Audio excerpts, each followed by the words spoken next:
வணக்கம் மக்களே. நம்ம கார்த்திக் கதையில டிசம்பர் 5 என்ன நடக்க போகுது அப்படிங்கறத பத்தி தாங்க இந்த வீடியோல இப்ப நம்ம பார்க்க போறோம். இந்த வீடியோவுக்கு மறக்காம லைக் பண்ணிக்கோங்க. நீங்க லைக் பண்றதுதான் எங்களுக்கு அடுத்த வீடியோ போடுறதுக்கு ரொம்பவே இன்ட்ரெஸ்டிங்கா இருக்கும். ஸோ மறக்காம லைக் பண்ணிட்டு இந்த வீடியோவை பாருங்க. என்ன நடக்குது அப்படின்னு பாத்துக்கிட்டீங்கன்னா, நம்ம ஹீரோ வந்துட்டு வீட்ல ரொம்ப சோகமா இருக்காரு. அத்தை கிட்ட வந்துட்டு உண்மையை சொல்லிட்டோமே, இதனால அத்தை வந்து கோவில் கும்பாபிஷேகத்தையே நிப்பாட்டிட்டாங்களே அப்படின்னு சோகத்துல இருக்காங்க. பாட்டியை நேரா ஹீரோவை பார்த்து, பேராண்டி கவலைப்படாதயா, சீக்கிரம் ஈஸ்வரி கிட்ட எடுத்து சொல்லி அவளை வீட்டுக்கு கூட்டிட்டு வரலாம் அப்படின்னு. அதுக்கு ஹீரோ சொல்றாரு, இல்ல பாட்டி, அத்தையோட கோவத்தை பத்தி உங்களுக்கு நல்லாவே தெரியும். அத்தை மனசு மாறுறதுக்கு வாய்ப்பே இல்லை.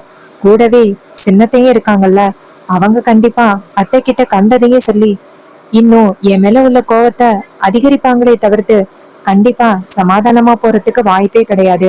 இதை கேட்டதும் பரமேஸ்வரி சொல்றாங்க, ஐயா, அந்த சந்திராவுக்கு அப்படி என்னதான் வேணுமா? எதுக்காக இப்படி ஈஸ்வரி பக்கத்திலே இருந்து ஈஸ்வரிக்கும் துரோகம் பண்ணிக்கிட்டு இருக்கா?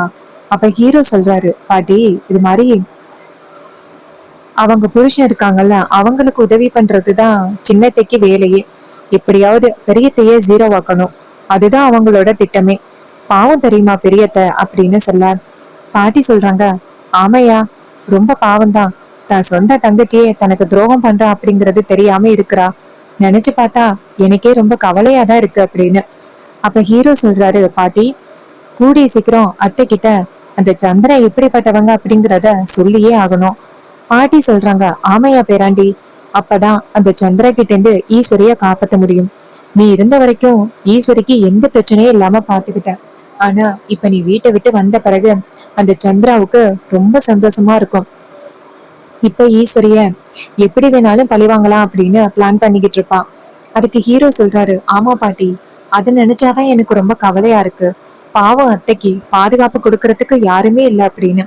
அப்ப பாட்டி சொல்றாங்க, கவலைப்படாதையா, கூடிய சீக்கிரம் ஈஸ்வரி கிட்ட எப்படியாவது எடுத்து சொல்லி புரிய வைக்கலாம் அப்படின்னு.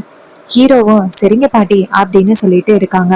அப்பதான் அந்த வில்லி 2 பேரு, அப்புறம் வில்லன்கள் 2 பேரு எல்லாருமே சேர்ந்து ஒரு இடத்துல சந்திக்கிறாங்க. அதுக்கு நம்ம சந்திரா சொல்றாங்க, என்னங்க, எவ்வளவு நாள் எதிர்பார்த்தது இன்னைக்கு நடந்துருச்சு.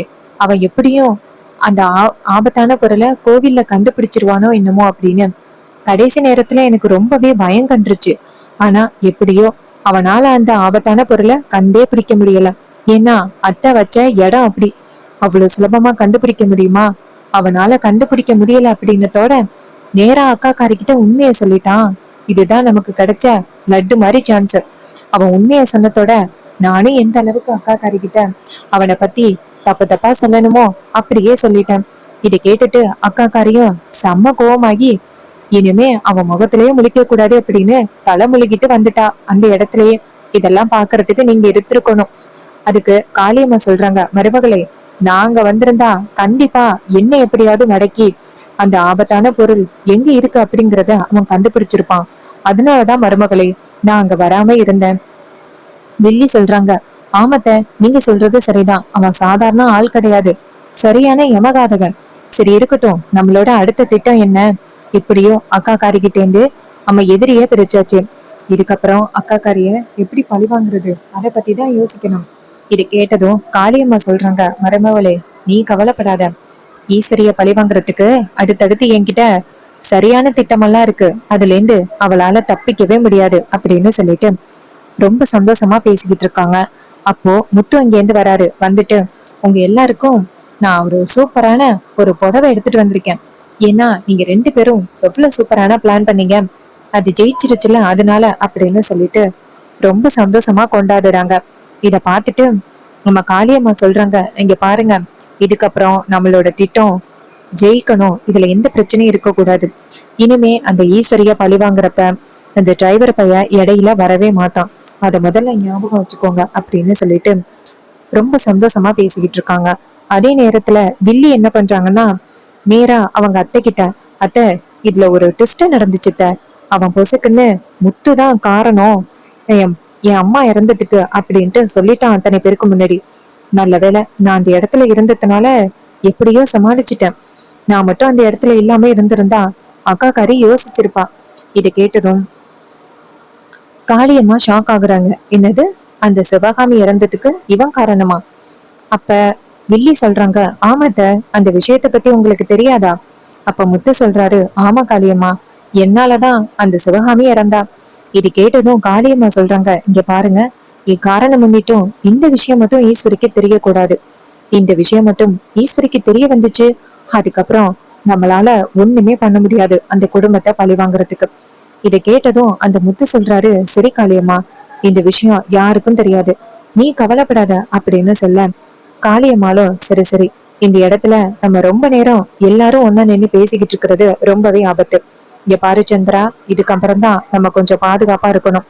சந்திரா சொல்றாங்க, சரிங்கத்த, நான் பாத்துக்கிறேன். இனிமே அக்கா காரிக்கு அடுத்தடுத்த ஆப்பு தயாராயிட்டு இருக்கு அப்படின்னு சொல்ல, காளியம்மாளும் சரி மருமகளே, நீ கிளம்பு அப்படின்னு சொன்னதும் சந்திரா அந்த இடத்துல இருந்து நேரா வீட்டுக்கு வராங்க. இன்னொரு பக்கம் நம்ம மயிலு வந்துட்டு கண்டிப்பா மாப்பிள்ளை போனதுனால இந்த சின்னத்தை என்னெல்லாம் திட்டம் போட போறாங்கன்னு தெரியலையே அப்படின்ட்டு ரொம்ப கவலைப்படுறாரு மயிலு. அப்போ வில்லி அங்கேருந்து வந்துட்டு அவங்க அக்கா கிட்ட, அக்கா, வீட்டுக்குள்ள ஒரு சிசிடிவி ஃபுட்டேஜ் இருக்குல்ல, இது இனிமே நமக்கு தேவையா? அதை எடுத்துடலான்னு நினைக்கிறேன். அதுவும் அவன் பிளான் பண்ணி இந்த வீட்டுக்குள்ள இருக்க சிசிடிவி நமக்கு தேவையே இல்லை. இதை கேட்டதும் ஈஸ்வரி சொல்றாங்க, ஆமா சந்திரா, நீ சொல்றது சரிதான். அவன் யோசனை கொடுத்து நம்ம இப்படி செய்யணும் அப்படின்னு அவசியமே கிடையாது. பெரிய மாப்பிள்ள இங்க வாங்க அப்படின்னு சொன்னதும் மயில அந்த இடத்துக்கு வராரு. வந்ததும் ஈஸ்வரி சொல்றாங்க, இங்க பாருங்க மாப்பிள்ள, நீங்களும் அந்த டிரைவர் பையனும் சேர்ந்து வீடு ஃபுல்லா சிசிடிவி வச்சீங்கல்ல, அதை உடனேயே எடுக்கணும், எடுங்க. அப்ப மயிலு சொல்றாரு, அத்தை, நீங்க தன்னத்தை வைக்க சொன்னீங்க, வீட்டுக்குள்ள நிறைய பொருள் காணாம போகுது அப்படிங்கறதுக்காக. அதுக்கு ஈஸ்வரி சொல்றாங்க, இங்க பாருங்க மாப்பிள்ள, நான் சொன்னதுக்கு மட்டும்தான் நீங்க பதில் சொல்லணும். அதை விட்டுட்டு எனக்கு அட்வைஸ் பண்ற வேலையெல்லாம் வச்சுக்காதீங்க. நான் சொல்றத மட்டும் செய்யுங்க. இது கேட்டதும் மயிலு சொல்றாரு, அத்தை, வீட்டுக்குள்ள உள்ள போன் காணாம போச்சு. இதே மாதிரி நம்ம வீட்டுக்குள்ள பலவிதமான பொருள் காணாம போயிருக்கு. அது எல்லாத்துக்கும் யாரு காரணம் அப்படின்னு இது வரைக்கும் நம்ம கண்டுபிடிக்கல. சோ கண்டுபிடிச்ச பிறகு அதுக்கப்புறம் இந்த சிசிடிவி எடுக்கலாமே. ஈஸ்வரி சொல்றாங்க, இங்க பாருங்க மாப்பிள்ள, எனக்கே அட்வைஸ் பண்ண ஆரம்பிச்சிட்டீங்களா? நான் சொல்றத மட்டும் செய்யுங்க. இதை கேட்டதும் ரொம்பவே ஷாக் ஆகுறாங்க மயிலு. சரி, இதுக்கப்புறமா அத்தை கிட்ட நம்ம எதிர்த்து பேசினா இதையே சின்னத்தை ஏதாவது பெரிய பிரச்சனையா கொண்டுட்டு வருவாங்க அப்படின்னு நேரா அவங்க அத்தை கிட்ட, சரிங்க அத்தை, நான் எடுத்துறேன் அப்படின்னு சொல்லிட்டு 2 பேரை கூட்டிட்டு வந்து சிசிடிவி எல்லாம் எடுக்கிறாங்க. வில்லி அங்கேருந்து வந்துட்டு நேரா மயிலு கிட்ட, என்ன பெரிய மாப்பிள்ள, அந்த டிரைவர் பையல வச்சுக்கிட்டு என்னெல்லாம் ஆட்டம் போட்டீங்க. இனிமே உங்களோட ஆட்டம் இங்க எதுவுமே செல்லுபடி ஆகாது. நான் நினைச்ச மாதிரியே இந்த வீட்டுல என்னெல்லாம் பண்ணணும்னு நினைச்சனோ அதான் பண்ண போறேன். அந்த டிரைவர் பையலால ஒன்னும் பண்ண முடியாது. நீங்க ஏற்கனவே இந்த வீட்டுல டம்மி பீஸ், உங்களால என்ன பண்ண முடியும்? அப்ப மயிலு சொல்றாரு, இங்க பாருங்க, இந்த வீட்டுல உள்ள எல்லாருமே நல்லா இருக்கணும் அப்படின்னு நான் நினைக்கிறேன். ஆனா இந்த வீட்டுல உள்ள எல்லாருமே கஷ்டப்படணும் அப்படின்னு நீங்க நினைக்கிறீங்க. நீங்க நினைக்கிறது என்னைக்குமே நடக்காது, ஞாபகத்துல வச்சுக்கோங்க அப்படின்னு சொல்லிட்டு நம்ம மயிலு அந்த இடத்துல இருந்து போறாரு. அப்போ வில்லி நினைக்கிறாங்க, இவனுக்கு இருந்தாலும் இவ்வளவு திமிர ஆகாது, நம்ம யாரு அப்படின்னு தெரிஞ்சும் இவ்வளவு திமிரா பேசுறான், இருக்கட்டும் அப்படின்னு. இன்னொரு பக்கம் வீட்டுக்குள்ள உள்ள சிசிடிவி எல்லாம் எடுத்ததோட வில்லிக்கு ரொம்ப சந்தோஷம். அப்பாடா, இனிமே நம்ம எந்த நேரத்துல வேணாலும் வெளியில போகலாம், வீட்டுக்குள்ள வரலாம். இந்த சிசிடிவி இருந்ததுனால பயந்து பயந்து எல்லா வேலையும் பண்ண மாதிரி இருந்துச்சு. இப்போ இந்த சிசிடிவி இல்லாததுனால நமக்கு சம்மதான் அப்படின்னு சொல்லிட்டு வில்லி அந்த இடத்துல இருந்து போறாங்க. இன்னொரு பக்கம் மயிலே நேரா ஹீரோவுக்கு போன் பண்றாங்க. ஹீரோ போன் அட்டன் பண்ணி சொல்லுங்க அப்படின்னு சொல்ல, மயிலு சொல்றாரு, சகல, நீங்க இல்லாம போனது சின்னத்தைக்கு ரொம்பவே கும்மாளமாகிட்டு. அவங்க பாட்டுக்கும் அவங்க இஷ்டத்துக்கு என்னென்னமோ பண்றாங்க அத்தை கிட்ட சொல்லி. அத்தையும் எந்த கேள்வியும் கேட்கவே மாட்டேங்கிறாங்க மாப்பிள்ள. இதனால அத்தைக்கு ஏதாவது பிரச்சனை வருமோ அப்படின்னு பயமா இருக்கு. அதுக்கு ஹீரோ சொல்றாரு, என்னாச்சு இப்போ? மயில சொல்றாரு, சகல, வீட்டுக்குள்ள நம்ம சிசிடிவி வச்சிருந்தோம்ல, என்ன பிரச்சனை நடந்தாலும் அதை வச்சு கண்டுபிடிக்கிறதுக்கு பெரியத்தை கிட்ட சொல்லி சின்னத்தை அந்த சிசிடிவியை எடுத்துட்டாங்க. இதை கேட்டதும் நம்ம ஹீரோ சொல்றாரு, அப்படியா? அப்ப மயில சொல்றாரு, ஆமா சகல, வீட்டுக்குள்ள என்ன நடக்குது அப்படிங்கறத தெரிஞ்சுக்கிறதுக்காகவும் சின்னத்தை என்ன பண்றாங்க அப்படிங்கறத தெரிஞ்சுக்கிறதுக்காகவும் தானே அந்த சிசிடிவியை வச்சோம். கடைசியில அந்த சிசிடிவியை எடுத்துட்டாங்க. இப்ப என்ன சகல பண்றது? அப்ப ஹீரோ சொல்றாரு, சரி இருக்கட்டும், இன்னும் எவ்வளவு தூரத்துக்கு தான் போறாங்க அப்படின்னு பாத்திரலாம். இது கேட்டதும் அவரும் சரி அப்படின்னு சொல்லிட்டு போனை கட் பண்றாங்க. இன்னொரு பக்கம் நம்ம வில்லி இருக்காங்கல்ல, அவங்க நினைக்கிறாங்க, நேரா அந்த டிரைவர் பையல நம்ம சந்திச்சா நல்லா இருக்கும் அப்படின்னு நினைச்சுக்கிட்டு நேரா நம்ம ஹீரோவுக்கு ஃபோன் பண்றாங்க. ஹீரோ ஃபோன் அட்டென்ட் பண்ணதோட வில்லி சொல்றாங்க, உன்னை நேரடியா சந்திக்கணும்னு நினைக்கிறேன், எங்க இருக்க அப்படின்னு சொல்ல, அதுக்கு அவர் சொல்றாரு, இங்க பாரு, உன்னையெல்லாம் நான் சந்திக்க முடியாது. வில்லி சொல்றாங்க, நீ இப்ப என்ன சந்திக்கலன்னு வச்சுக்கேன், அப்புறம் வேற ஏதாவது பிளான் பண்ணி ஓ பெரியத்தைக்கு ஆப்பு வச்சிருவேன். அப்ப ஹீரோ சொல்றாரு, சரி வர இரு அப்படின்ட்டு போனை கட் பண்ணிட்டு நேரா வில்லிய பாக்குறாங்க. வில்லி நேரா ஹீரோவை பார்த்து, இந்த தோல்வி அடைஞ்ச முகத்தை பார்க்கணும் அப்படிங்கறதுக்காக தான் நான் உன்னையே வர சொன்னேன். பாத்தியா, நான் நினைச்ச மாதிரி உன்னையும் உன் குடும்பத்தையும் இந்த வீட்டை விட்டு விரட்டி அடிச்சிட்டேன். என்னால எதுவுமே பண்ண முடியாது அப்படின்னு நீ சவால் விட்ட, பாத்தியா உனக்கே ஆப்பு வச்சுட்டேன். அப்ப ஹீரோ சொல்றாரு, இங்க பாரு, நீ குறுக்கு வழிய பயன்படுத்தி தான் ஜெயிச்சிருக்க, ஆனா உனக்குன்னு என்னை பத்தி தெரியல. இங்க பாரு, அத்தைய சீக்கிரம் இந்த ஆபத்துல இருந்து நான் காப்பாத்துவேன். நீ என்னெல்லாம் பண்ணிக்கிட்டு இருக்கியோ அதை அத்தை கிட்ட நிரூபிப்பேன். அதுக்கு வில்லி சொல்றாங்க, இங்க பாரு, நான் என்ன பண்றேன் அப்படிங்கறத நீ அக்காக்காரி கிட்ட சொன்னாலும் இனிமே அக்காக்காரி உன்னை நம்புறதுக்கு வாய்ப்பே இல்லை. ஏன்னா அக்காக்காரிய எப்படியெல்லாம் ஏமாத்தணுமோ அந்த வகையில நான் ஏமாத்தி வச்சிருக்கேன். உன்னால எதுவுமே பண்ண முடியாது அப்படின்னு. அப்ப ஹீரோ சொல்றாரு, இங்க பாரு, கூடிய சீக்கிரம் உனக்கு ஆப்பு வைப்பேன் அப்படின்னு சொல்ல, வில்லி சொல்றாங்க, அதே மாதிரிதான் சொல்லிக்கிட்டு இருக்க, ஆனா கடைசி வரைக்கும் உன்னால எதுவுமே பண்ண முடியலையே அப்படின்னு சொல்லிட்டு போனை கட் பண்றாங்க. அதுக்கப்புறம் ஹீரோ கோவமா அந்த இடத்துல இருந்து போறாரு. இன்னொரு பக்கம் வில்லி நினைக்கிறாங்க, இவன் இன்னும் ரொம்ப தைரியத்தோட பேசுறான், இவனுக்கு நம்ம சரியான ஆப்பு வைக்கணும் அப்படின்னு நினைக்கிறாங்க.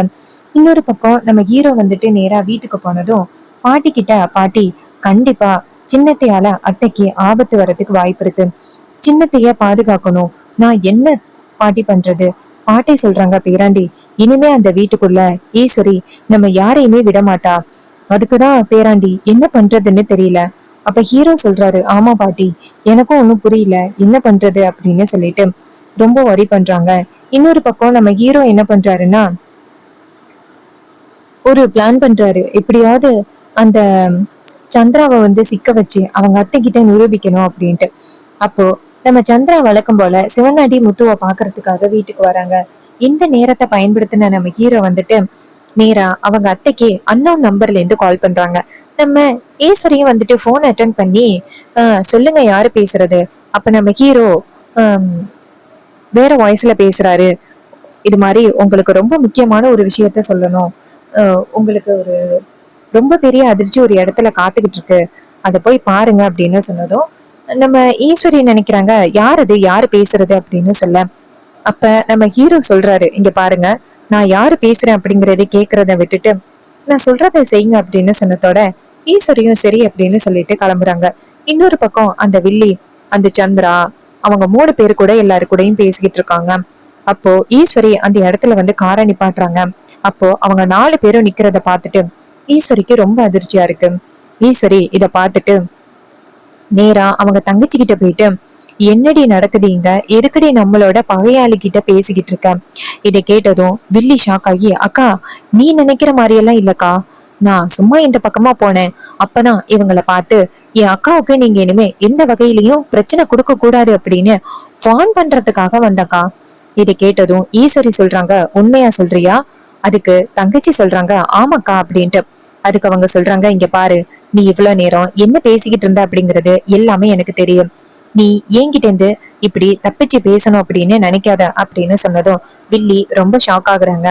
ஈஸ்வரி சொல்றாங்க, இங்க பாரு, இதே மாதிரி இத்தனை நாள் என்னை ஏமாத்தி இருப்ப, உனக்கு இவன் கூட தான் சேர்ந்து வாழணும் அப்படின்னு ஆசை இருக்கு அப்படின்னா இவன் கூட சேர்ந்து வாழ வேண்டியது தானே, இதுக்கு தேவையில்லாம என் வீட்டுக்குள்ள என்னையும் ஏமாத்திக்கிட்டு இருக்க அப்படின்ட்டு நம்ம ஈஸ்வரி பயங்கரமா சந்திராவை பேச, சந்திராவுக்கு அக்காவுக்கு உண்மையெல்லாம் தெரிஞ்சிருச்சுன்னு அதிர்ச்சி ஆகுறாங்க. அப்ப ஈஸ்வரி சொல்றாங்க, இங்க பாரு, இதுக்கப்புறம் என் வீட்டுக்கு வரணும் அப்படின்னு என்னைக்குமே யோசிக்காத அப்படின்னு சொல்லிட்டு கோவமா அந்த இடத்துல இருந்து போறாங்க. இத பாத்துட்டு சந்திரா ரொம்ப ஷாக் ஆகுறாங்க. கண்டிப்பா சந்திராவோட நாடகம் ஒரு நாள் ஈஸ்வரிக்கு தெரிய வரும், அது என்னைக்கு அப்படின்னு நம்ம வெயிட் பண்ணி பார்க்கலாம். சோ இதே மாதிரி இன்னுமே அப்டேட்ஸ் வேணும் அப்படின்னு நினைச்சீங்கன்னா நம்ம சேனலை மறக்காம சப்ஸ்கிரைப் பண்ணிக்கோங்க. தேங்க்யூ ஃபார் வாட்சிங்.